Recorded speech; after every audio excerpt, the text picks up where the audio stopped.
Salut les amis, ça va? J'espère que le moral est bon, que vous êtes toujours au taquet.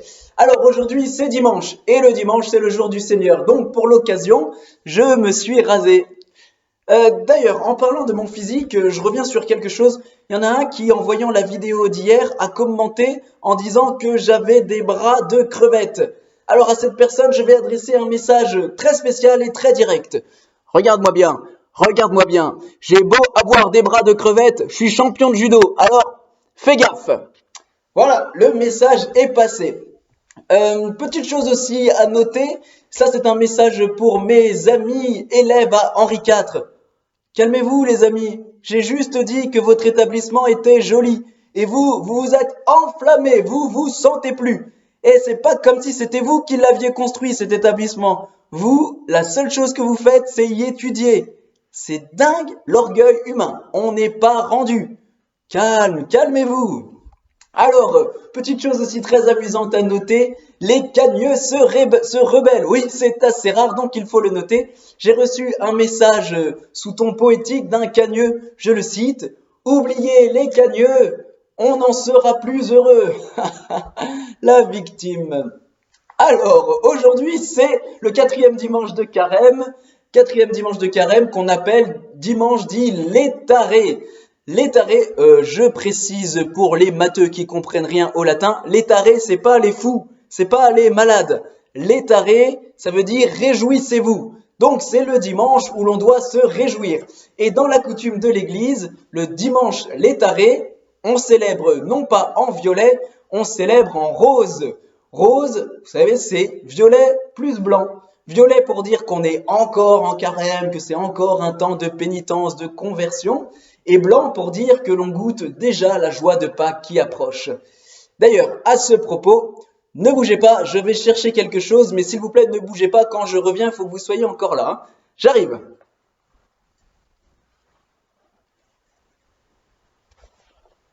Et voilà ce que je tiens en main, une magnifique chasuble que vous, mes chers jeunes, m'avez offert pour mon anniversaire. J'en suis très touché. Alors cette chasuble, elle est parfaite. Déjà, elle est parfaitement à ma taille. Parfaitement. Le fanion est extraordinaire, comme j'aime, une belle croix de Saint-André. Le tissu est très agréable. Et alors, ce rose, il fait ressortir mon teint. En tout cas, j'en profite pour vous remercier pour ce beau cadeau que vous m'avez fait. Je suis très, très touché et je suis très heureux de tout ce que nous partageons ensemble, de toute cette joie que nous partageons ensemble. C'est une vraie chance et joie d'être votre aumônier. Alors justement, parlons un peu de la joie, puisque c'est le dimanche dit létaré.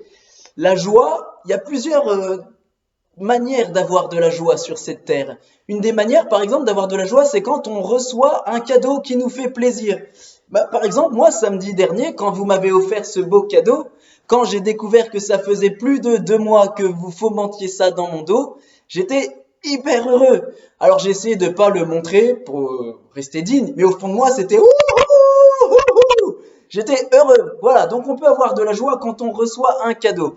On peut aussi avoir de la joie quand on fait un cadeau. Vous voyez, quand on réfléchit à un cadeau qui pourrait faire plaisir, quand on met de la peine, on prend de la peine pour essayer de le réaliser et qu'on l'offre et qu'on voit sur le visage de l'autre que ça le rend heureux, eh bien ça nous rend heureux. On peut aussi avoir de la joie quand on goûte les efforts de son travail, le fruit de son travail. Vous voyez, je vous donne un exemple. Quand j'ai passé mon permis de conduire, par exemple, bon, et il faut savoir que le permis de conduire, c'est la chose la plus difficile que j'ai eu à faire sur cette terre. C'est dire la difficulté de ma vie.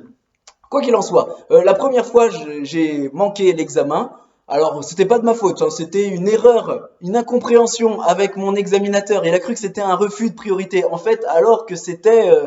bon, peu importe, on en parlera une autre fois. En tout cas, la deuxième fois, quand mon professeur, en descendant de la voiture, s'est écrié « C'est gagné !», eh bien, moi, je me suis jeté à son cou et je l'ai embrassé tellement j'étais heureux.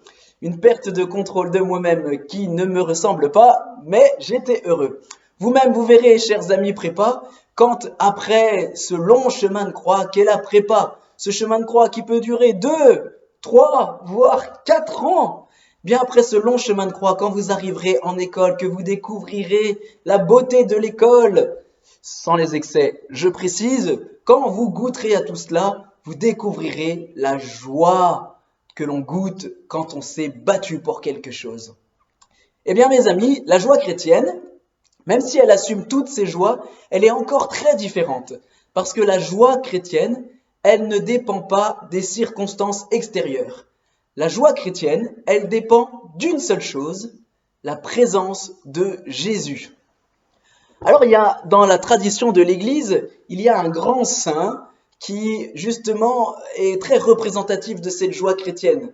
Ce saint, c'est Saint François d'Assise. Vous savez, Saint François, lui, en quelles que soient les circonstances, quelles que soient les situations, il goûtait la joie parce qu'en toute situation, il trouvait la présence de Dieu. Je vous donne un exemple, un petit Fioretti qui est tiré de sa vie. Un jour, il se promène dans la campagne avec un de ses amis religieux, un de ses frères religieux, et il s'émerveille pour la beauté de la création. Il s'émerveille à voix haute. « Seigneur, je te rends grâce pour le chant des oiseaux qui égaye mon petit cœur. Seigneur, je te rends grâce pour frère soleil qui fait que mes joues peuvent bronzer. Seigneur, je te rends grâce pour le vent qui nous apporte sa douceur rafraîchissante. Seigneur, je te rends grâce pour l'herbe qui fait guili-guili sous les pieds. » Et le frère qui était à côté de lui, pendant que François était en train de s'émerveiller, lui, il était énervé intérieurement, mais agacé, parce que François rendait grâce pour tout et c'était pénible. C'est à ce moment-là qu'un petit oiseau qui passait par là a déposé sur l'épaule de François un petit cadeau. Là, le frère, à côté de lui, se dit intérieurement, on va voir s'il va pouvoir rendre grâce pour cette crotte de pigeon qu'il a reçue. Et François, lui, s'arrête, lève les yeux au ciel et dit « Seigneur, je te rends grâce de ne pas avoir donné des ailes aux vaches. » Voyez ce qui fait la joie de François? C'est juste que, en toute situation, il trouve la présence de Dieu. C'est aussi simple que ça. Tout à l'heure, dans l'évangile, quand vous le lirez, vous verrez que Jésus fait un miracle très beau. Il guérit un aveugle de naissance. Et à partir de cette guérison, l'aveugle va traverser tout un tas de catastrophes. Plein de malheurs vont s'abattre sur lui. D'abord, les gens ne vont pas le croire. Certains vont dire, bah non, c'est pas vrai, tu fais semblant. T'étais pas aveugle. Ou en fait, non, mais en fait, t'étais pas l'aveugle de naissance. Il va être convoqué dans la synagogue et les chefs de la synagogue vont lui mettre la pression pour qu'il sache, pour qu'il dise qui lui a fait cela. Et comme il ne saura pas très bien répondre, il va se faire jeter dehors et insulter en lui disant qu'il est tout entier dans le péché. Même ses parents vont se désolidariser de lui. Et vous voyez, malgré toutes les catastrophes qui lui arrivent, à la fin de l'évangile, il y a le ton d'une joie qui approche et qui éclate en lui. Pourquoi ? Parce qu'il se retrouve de nouveau devant Jésus et qu'il arrive à dire cette confession de foi, « Je crois, Seigneur ». Bien mes amis, notre joie, elle est là, d'être en présence du Seigneur et de lui dire « Je crois en toi, Seigneur ». Alors, je sais bien qu'en ce dimanche, vous auriez aimé assister à la messe. C'est vrai. Eh bien, n'hésitez pas à aller la regarder à la télé. C'est vrai que c'est moins bien, mais c'est quand même pas mal. Je sais que vous auriez aimé communier au corps du Christ pour être plus proche du Seigneur, plus en communion avec lui, pour recevoir sa joie. Eh bien, à défaut de pouvoir communier au corps du Christ, vous pouvez au moins communier à sa parole, parce que sa parole est une véritable nourriture. Alors voilà ce que je vous propose. Vous êtes plusieurs. Rassemblez-vous à 2, 3 ou à plus encore et partagez sur l'évangile d'aujourd'hui. Une petite méthode toute simple. Commencez par un chant à l'Esprit Saint pour vous mettre en présence de Dieu. Que l'Esprit Saint vienne éclairer votre intelligence, ouvrir votre cœur. Ensuite, vous lisez à voix haute l'évangile d'aujourd'hui. Comme il est assez long, lisez-le à tour de rôle. Ensuite, vous laissez un temps de silence, laissant à chacun le temps de pouvoir le relire tranquillement dans son cœur.